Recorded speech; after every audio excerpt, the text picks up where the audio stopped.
Mheshimiwa Spika, katika jimbo langu la Bunda, makundi makubwa ya mnyama tembo yamevamia wananchi na yamevamia kila vijiji 15, na mpaka leo saa 2 asubuhi yalikuwa bado yuko kwenye maeneo hayo, yanakula mazao ya mashambani, yanakula mazao kwenye magala, yanatishia wananchi kuamka usiku hata kwenda kutoka nje.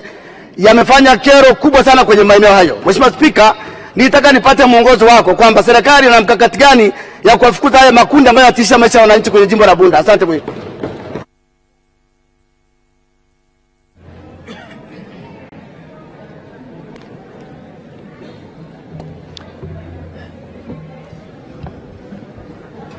Mheshimiwa. Waheshimiwa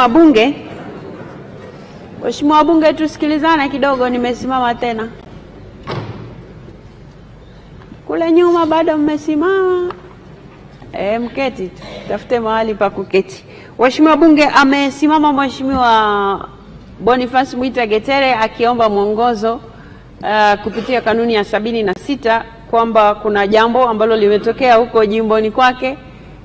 Wananchi wamepata na wanaendelea kupata athari za uvamizi wa tembo katika maeneo yao. Sasa kanuni ya 76 kwanza haiwezi kutumika kwenye mazingira hayo, kwa sababu kanuni ya 76 inazungumzia jambo ambalo limetokea mapema hapa bungeni, na likitaka na mwongozo unakuwa unataka kujua kama hilo jambo linaruhusiwa ama haliruhusiwi ili kiti kitoe mwongozo.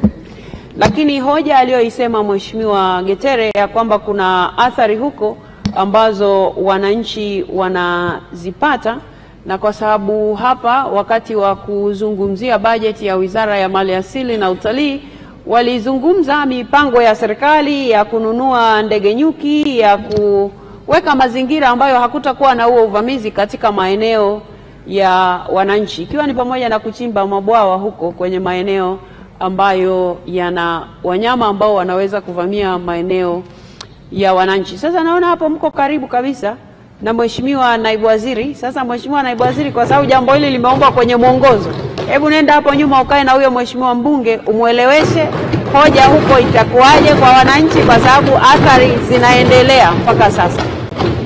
Nimesema hivyo kwa sababu wamesema wananchi wamepata athari, lakini pia zinaendelea. Kwa hiyo lazima suluhu itoke kwa namna ambayo jambo hilo linafika mwisho. Kwa hiyo Mheshimiwa Naibu Waziri, tafadhali kaa na Mheshimiwa Getere hapo, ili tena ikiwezekana mtoke nje kabisa, maana inawezekana kuna kupiga simu ili hatua ziweze kuchukuliwa. Kwa hiyo mnaweza kuenda nje kidogo mkazungumze hapo.